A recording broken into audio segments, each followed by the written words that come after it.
I still remember the exact moment she chose him over me. Not vaguely, not like a fading childhood memory. No, I remember the smell of antiseptic in the hospital room, the ticking clock on the wall, and the way her eyes didn't even hesitate. She looked at the doctor, then at my brother, and then at me, like I was already a mistake. You should focus on the stronger one, the doctor said quietly. And just like that, my life split in two, because in that moment, she nodded. And I swear, I felt something inside me disappear. People like to say mothers love their children equally. That's a nice story, but it's not always true. I learned that before I even turned 6. My name is Ayan, and I was the other twin. We were identical, at least on the outside. Same face, same voice, same birthday. But inside, we couldn't have been more different. My brother, Zion, he was the golden one. By the time we were 5, he was already solving puzzles meant for 10-year-olds. Teachers praised him. Relatives adored him. Such a brilliant child, they'd say, their voices full of pride. And then they'd look at me. Pause, smile politely. And you're sweet too. Sweet. That word followed me everywhere. Sweet meant slow. Sweet meant average. Sweet meant not enough. At first, I didn't understand. I thought Mom just spent more time with Zion because he needed it. She would sit beside him for hours, helping him read, teaching him numbers, encouraging him. I would sit nearby, waiting.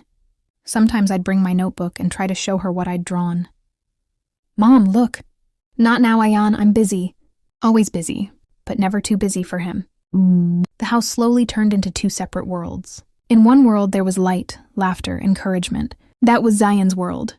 And in mine, there was silence. I remember one night vividly. I must have been 7. I had spent the entire evening practicing writing my name properly. My letters were shaky, uneven, but I tried. I really tried. I walked into the living room where Mom was sitting with Zion. Mom, look what I did! I handed her the paper, my hands trembling with hope. She glanced at it for barely 2 seconds. Then she sighed. Ayan, even this you can't do properly. It felt like someone slapped me. I tried, I whispered. Well, trying isn't enough. Look at your brother. I turned. Zion had already moved on to reading a thick book. Something I couldn't even understand. Why can't you be more like him? That question never left me. Things got worse as we grew older. Teachers started separating us. Zion needs advanced classes. And Ayan, he needs extra help. Extra help. That became my label. I was taken out of classrooms, put into smaller groups, given easier work. And every time, I felt smaller, more invisible. But the worst part wasn't school. It was home. Because home is where you're supposed to feel safe, right? By the time we turned 9, Mom had completely stopped trying with me. She didn't ask about my day, didn't check my homework, didn't even sit next to me at dinner anymore. It was always her and Zayan on one side, and me on the other. Like I didn't belong to them, like I was just there. Then came the day that changed everything. The day she left me behind. It started like any normal morning, except it wasn't. There was tension in the air, heavy and suffocating. Mom was packing. Suitcases, clothes, documents. Zayan stood beside her, confused but excited. Are we going somewhere? He asked. Yes, she said softly. What about me? I asked. She didn't answer. Not immediately. That silence. It stretched longer than anything I had ever felt. Finally, she turned to me. Her eyes were cold, detached. Ayan, you'll stay here. I blinked. I'm what? You'll stay with your uncle. My heart started racing. No, I want to come too. This is not a vacation, she snapped. But, Ayan, stop. Her voice cut through me like a blade. This is for the best. For who? I wanted to ask. But something inside me already knew the answer. My uncle arrived an hour later, a man I barely knew. He looked uncomfortable, like even he didn't agree with what was happening. But he said nothing. No one did. I stood at the door as they prepared to leave. Watching, waiting, hoping, just hoping she would change her mind. That she'd look at me and say, "Come on, Ayan." That she'd realize I was her son too. But she didn't. She picked up Zayan's hand, opened the door, and walked out. I ran after them. Mom, please. She stopped for a second. Just 1 second.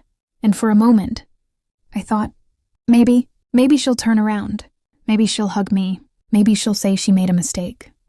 But she didn't. She just said, "Take care of yourself." And then she left. That was the last time I saw her for 12 years. The first few nights at my uncle's house, I didn't sleep. I kept staring at the door, expecting it to open, expecting her to come back. Because mothers don't just leave, right? They come back. They always come back. But she didn't. Days turned into weeks, weeks into months. And slowly, reality settled in. I wasn't forgotten. I was abandoned. My uncle wasn't cruel, but he wasn't warm either. He fed me, gave me a place to sleep, but that was it. No affection, no encouragement, just existence. School didn't get better. If anything, it got worse. Without support, without anyone believing in me, I started believing the same thing they all did. That I wasn't smart, that I wasn't enough, that I was the lesser twin. Stop trying. Why bother? No matter what I did, it would never be enough. But something strange happened when I turned 14. Something small, almost insignificant. But it changed everything.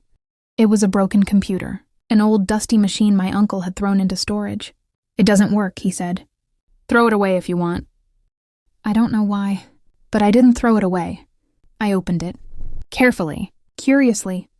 For the first time in my life, no one was comparing me. No one was watching. No one was expecting anything.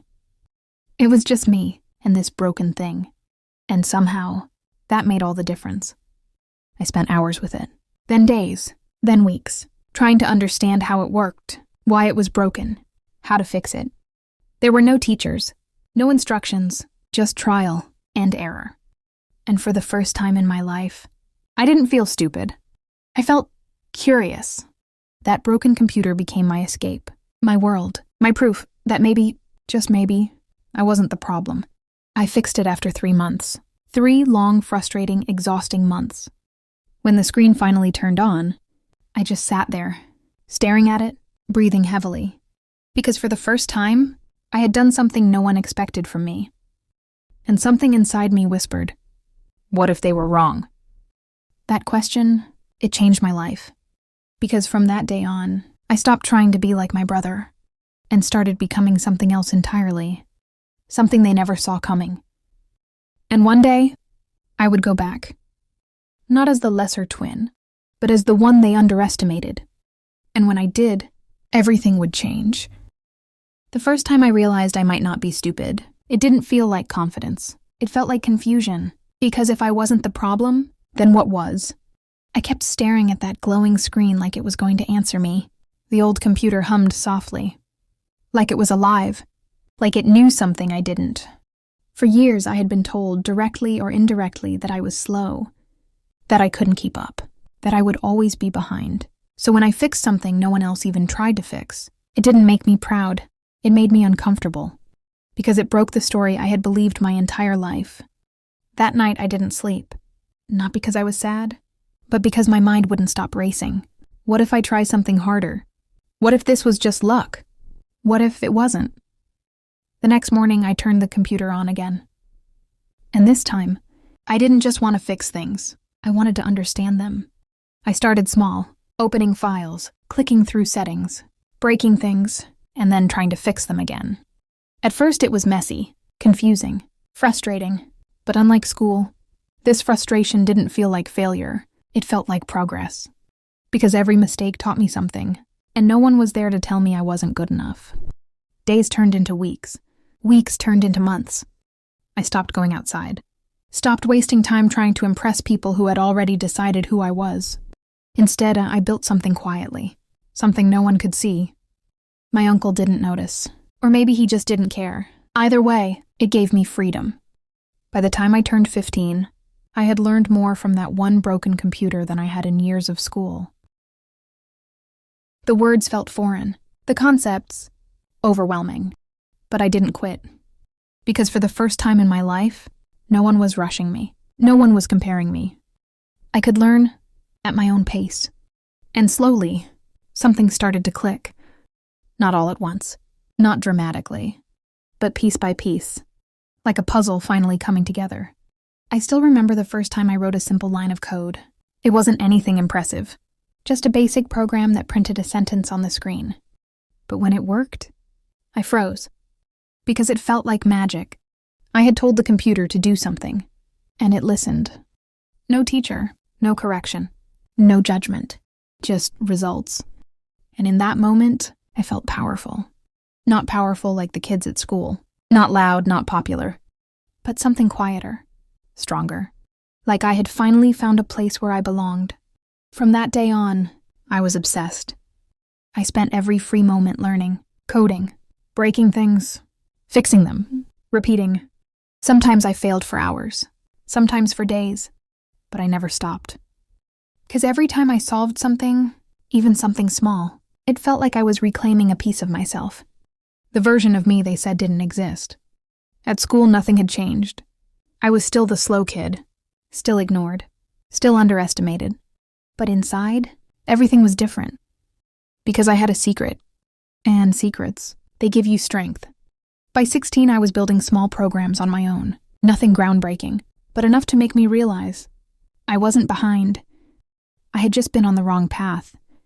And for the first time, I stopped thinking about my brother. Not out of anger, but because he didn't matter anymore. His path was his. Mine was finally mine. But life doesn't let you grow peacefully for too long. Just when things started to feel stable, something happened that reminded me exactly who I used to be. It was a school competition, a technology fair. Students were asked to present projects, apps, programs, ideas. I didn't plan to participate. Why would I? No one even knew what I could do. But my teacher signed me up anyway, probably by mistake. When I saw my name on the list, my first instinct was to remove it. People will laugh. That's not your place. Those voices, they were still there. But this time, they didn't feel as strong, so I didn't back out. For the next 2 weeks, I worked harder than I ever had before. Late nights, early mornings, no breaks, no distractions. I built something simple, but meaningful. A small application that helped organize study tasks. It wasn't perfect, but it worked. And more importantly, I understood every part of it. The day of the competition, I almost didn't show up. Standing outside the hall, my hands were shaking, my heart racing. Because for the first time, I wasn't hiding. I was about to be seen, and that terrified me. Inside, the room was full. Students talking confidently, showing off their projects. I felt small again. Like I didn't belong there. Then I saw something that made it worse, a familiar name. Zayan, my brother. My chest tightened. Of course he was there. Of course he was. Standing in the center of the room, surrounded by people, laughing, confident, admired. Nothing had changed for him. But everything had changed for me. He didn't recognize me at first. Why would he? It had been years. But I recognized him instantly. Same face, same presence, same perfection. For a moment, I considered leaving, walking away, because how could I compete with him, the golden child, the one who was chosen? But then, something inside me pushed back. Not anger, not jealousy, something stronger. Clarity. I'm not here to compete with him. I'm here to prove something to myself. That thought, it grounded me. So I stayed, one by one. Students presented their projects. Some were impressive, some not so much. Then it was my turn. I walked up slowly. Every step felt heavy. I could feel eyes on me. Expecting nothing, I took a deep breath and started speaking. At first, my voice shook. My words stumbled. But then, something changed. Because I wasn't reciting. I was explaining. Something I understood. Something I built. And suddenly, the fear faded. I spoke clearly, confidently. For the first time, I wasn't trying to be enough. I just was. When I finished, there was silence. Not awkward silence, focused silence. And then, applause. Real applause. Not polite, not forced, genuine. I looked up, and that's when I saw him, Zayan, looking at me. Not with pity. Not with superiority, but with something I had never seen before. Confusion. And maybe, just maybe, respect. That moment, it didn't fix everything, but it did something important. It shifted the balance. Because for the first time, I wasn't the shadow. I was visible. And deep down, I knew this was just the beginning. Because the next time, I wouldn't just be seen. I would be impossible to ignore. That applause, it didn't fade when I left the stage. It stayed with me. Not in my ears, but somewhere deeper. For years, I had been invisible, overlooked, dismissed. And now, people were looking at me differently. Not as the slow twin, not as the leftover, but as someone who had done something real. I wish I could say everything changed overnight, that suddenly life became easy. It didn't. But something far more important changed. Me. Because once you see yourself differently, you can't go back. After the competition, a few students approached me, asking questions. Curious. How did you build that? Did someone help you? That question almost made me laugh. No one had ever asked me who helped me before, because no one ever thought I was capable of doing anything worth helping with. I figured it out myself, I said quietly. They looked surprised. And for the first time, that reaction didn't hurt. It fueled me. But there was one person who didn't come to me. Zayan. He just stood at a distance, watching. And then he walked away. No words, no acknowledgement. Just silence. And strangely, that silence hit harder than anything else. Not because I needed his approval, but because it reminded me, some things don't change easily. That night, I couldn't stop thinking about it. Not the applause, not the competition. Him. Where had he been all these years? What kind of life had he lived? Did he ever think about me? Or had I been erased completely? The questions came flooding back. Questions I had buried for years. And with them came something else. A quiet growing fire. Not anger. Something colder. A need for answers. But I wasn't ready yet. Not like this. Because I knew one thing for sure. If I ever went back into that world, I wouldn't go back as the boy who was left behind. I would go back on my own terms. So instead of chasing answers, I focused on building something stronger. Myself. By 17, my skills had grown far beyond what I ever imagined. I wasn't just learning anymore. I was creating websites, small tools, automations, things that solved real problems. At first, I kept everything to myself. It was safer that way. No expectations, no pressure. But then, an opportunity appeared. Accidental, unexpected. Life has a strange way of testing you when you're not looking. It started with a simple post online. Someone needed help fixing a bug in their project. Most people ignored it. I didn't. Not because I was confident, but because I was curious. So I reached out. I think I can help. Even typing that message felt strange, like I was pretending to be someone I wasn't. But this time, I didn't delete it. I sent it. Minutes passed. Then an hour. No response. I almost forgot about it. Until my phone buzzed. All right, show me. My heart started racing. This wasn't practice anymore.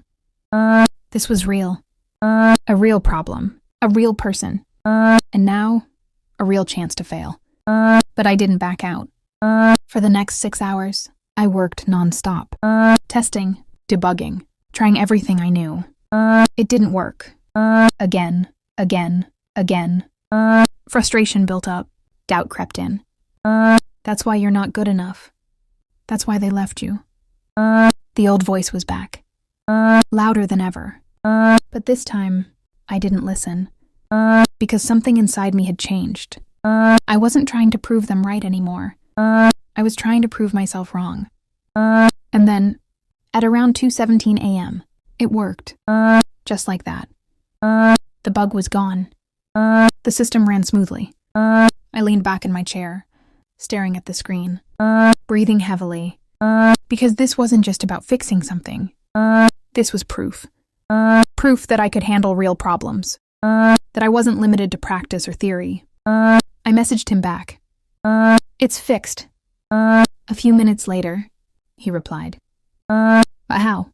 I smiled. For the first time in a long time, I smiled without hesitation. After that, things started to move quickly. That one small success led to another. More people reached out. More problems. More solutions. I wasn't just learning anymore. I was earning. Not a lot, but enough to matter. Enough to change something inside me. Because money, it does something strange. It validates you in ways words never can. And for someone who had spent years being told they were worthless, That validation hits differently. I bought my first thing with that money. Not something big. Just a new keyboard. But I remember holding it like it was something priceless. Because I earned it. No one gave it to me. No one helped me. It was mine. And in that moment, I realized something important. I wasn't just surviving anymore. I was building a life. A real one. One they never imagined for me. But just as things started falling into place, life reminded me that the past doesn't disappear. It waits. Quietly. Until you're strong enough to face it. And then, it comes back. I got a message one evening. Unknown number. I almost ignored it. But something made me open it. 3 words. Is this Ayan? My chest tightened. Because deep down, I already knew. There are voices you don't forget. Even after years of silence. And this one belonged to her. I stared at the screen for a long time. Too long. Is this Ayan? 3 simple words, but they carried 12 years of silence inside them. My fingers hovered over the phone, but I didn't type. Not immediately. Because in that moment, everything came rushing back. The door closing. Her footsteps fading. That final sentence. Take care of yourself. I had imagined this moment 1,000 times. What I would say. How I would react. In some versions, I ignored her. In others, I confronted her. Sometimes, I forgave her. But now that it was real, I felt none of those things. Just stillness. And something colder underneath. Control. I placed the phone down. Walked away. Because for the first time in my life, I wasn't the one chasing her. She was reaching out to me. That shift, it mattered more than I expected. I didn't reply that night. Or the next morning. Or even the day after. Not because I didn't care. But because I finally understood something important. Not every message deserves an immediate response. Especially from someone who took years to send it. On the 3rd day, I replied. Yes. Just that. No emotion, no questions, no invitation. And then I waited. Her reply came almost instantly. Yeah, it's Mom. I almost laughed. As if I wouldn't recognize the person who left me behind. But I didn't respond. Not yet. Because now, I needed to see what she wanted. Minutes passed. Then another message. I've been trying to find you. That sentence, it stirred something. Not hope. Suspicion. Trying now? After all this time? Why? The question sat heavy in my chest. And then, she answered it. We need to talk. It's about your brother. Zayan. Of course it was.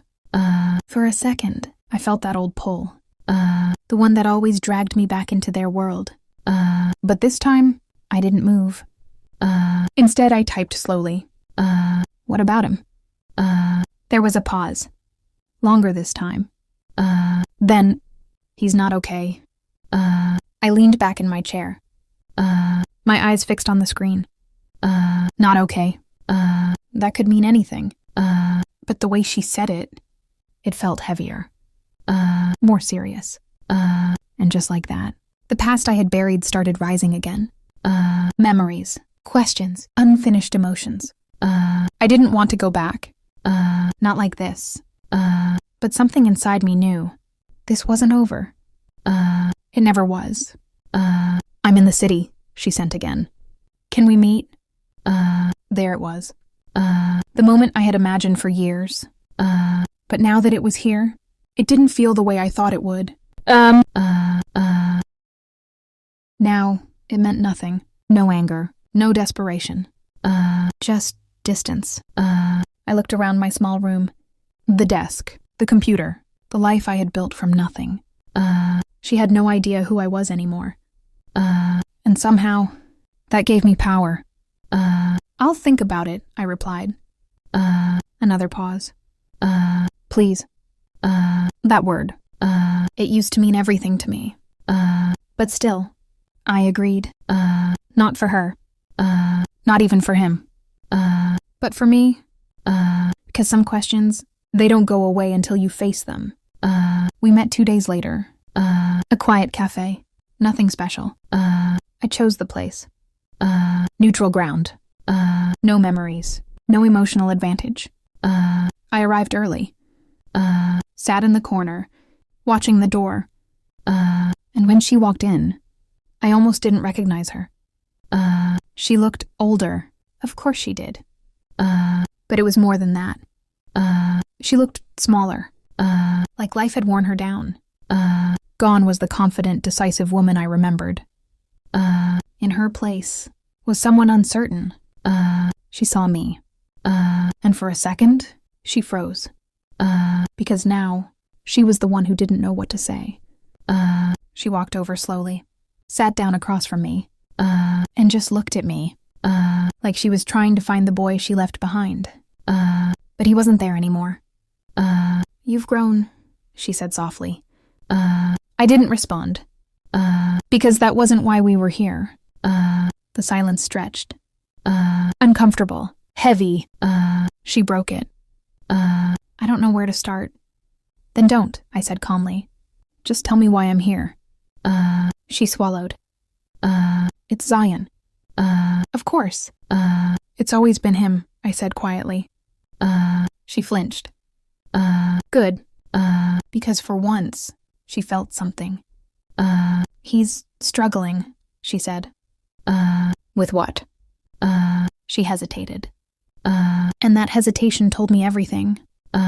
This isn't just about him, is it? Her eyes dropped. And in that moment, I knew there was more to this. Much more. He's not doing well.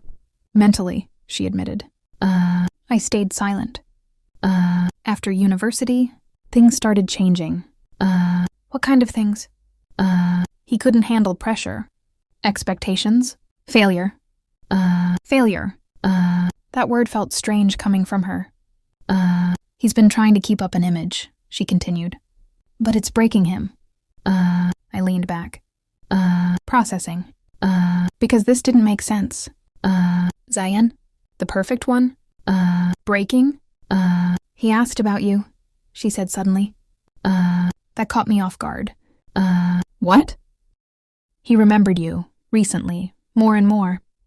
I didn't speak. Because I didn't know how to react. Why now? I asked. I don't know, she said honestly. For the first time, she wasn't pretending to have all the answers. And that made this conversation real. He wants to see you. There it was. The real reason. Not her. Him. Always him. I let out a slow breath. And you? She looked up. What about me? Why are you here? That question, it landed exactly where it needed to. She didn't answer immediately. Because this time, there was no easy way out. I made mistakes, she said quietly. I almost stopped her right there. Because that word, mistakes, it sounded too small. Too clean. For something that destroyed a child. But I let her continue. I thought I was doing what was best. For him, I finished. She nodded. Of course she did. I didn't realize what it would do to you. I smiled. Not out of happiness. But because that sentence, it said everything. You didn't realize? I repeated. My voice was calm. But underneath, there was something else. Something she could finally hear. You left a child, I said slowly. Not a responsibility, not a problem. A child. She looked down. I know. No, I said. You don't. Silence. Because some truths, they don't need to be loud to hurt. I'm not here for an apology, I continued. And that was true. Because apologies don't rebuild years. They don't erase absence. They don't fix what was never given. I'm here because you said he's not okay. That was the only reason. The only one that mattered. She nodded. Relieved, maybe. He needs you, she said. I looked at her. Really looked this time. And for the first time, I saw something I never expected. Regret. Real regret. But it came too late. Much too late. I stood up. I'll think about it. Her eyes widened. Ayan, please. I said I'll think about it. My tone wasn't harsh. But it was final. Because this time, I was the one in control. I walked out of that cafe, without looking back. But deep down, I already knew. This wasn't over. Not even close. Because the next step would change everything. The next morning, I sent one message. I'll meet him. The reply came instantly. Thank you. But I didn't respond. Because this wasn't for her. Not anymore. We met 2 days later. Not at a cafe. Not in a public place. At a quiet house. On the edge of the city. Their house. The one I was never invited back to. I stood outside the gate for a long time. My hand resting on the metal. This place, it used to feel like everything. Now, it felt like nothing. I pushed the gate open. Slowly. Every step inside felt heavier than the last. Memories hit me all at once. The laughter, the silence, the separation. 2 worlds, 1 house. And now, I was walking back into it. The door opened before I could knock. It was her. She looked nervous. Stepped aside without saying a word. For once, she didn't try to lead the moment. I walked in. The house was quiet. Too quiet. Upstairs, she said softly. I didn't answer. Just walked. Step by step. Until I reached the door. I paused. Because this was it. 12 years of silence, about to end. I opened the door. And there he was. Zayan, sitting on the edge of the bed. But not the Zayan I remembered. He looked tired. Not physically. Something deeper. Like someone who had been carrying too much. For too long. He looked up. And for a moment, we just stared at each other. 2 identical faces. 2 completely different lives. You came, he said quietly. I nodded. Neither of us moved. Because where do you even start? After 12 years? I didn't think you would, he added. I didn't think so either. That made him smile. Slightly. And that small moment, it broke something. Not in a painful way, but in a real way. I stepped closer. So, I said, what's going on? He looked down. For a few seconds, he didn't speak. And then, he exhaled. I'm tired. Not the answer I expected. Of what? Of being him. I frowned. What does that mean? He looked up. Straight into my eyes. Of being the perfect one. Silence. Because suddenly, everything started making sense. They always expected more, he continued. Better grades. Better results. Better everything. His voice didn't shake. But his eyes, they told a different story. I couldn't fail, he said. Not even once. I stayed quiet. Because for the first time, I wasn't comparing myself to him. I was listening. And when I did, he laughed. But there was no humor in it. It felt like everything was falling apart. I leaned against the wall. So you broke? He nodded. Slowly. That word hit differently. Because I knew exactly what that felt like.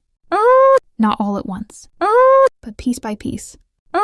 I tried to keep going, he said, pretending everything was fine. But it wasn't. No, he said. It wasn't. Silence again. But this time, it wasn't uncomfortable. It was understanding. I remembered you, he said suddenly. That caught me off guard. Why? He hesitated. Because you were the only one who didn't have to pretend. I almost laughed. You think that was freedom? I think, he paused. You were lucky. Lucky. That word, it felt strange. Because for years, I thought he was the lucky one. And now, he was saying the opposite. You don't know what it was like, I said quietly. Neither do you, he replied. And just like that, the truth settled between us. We both suffered. Just differently. I took a deep breath. So why am I here? He looked at me. Because now,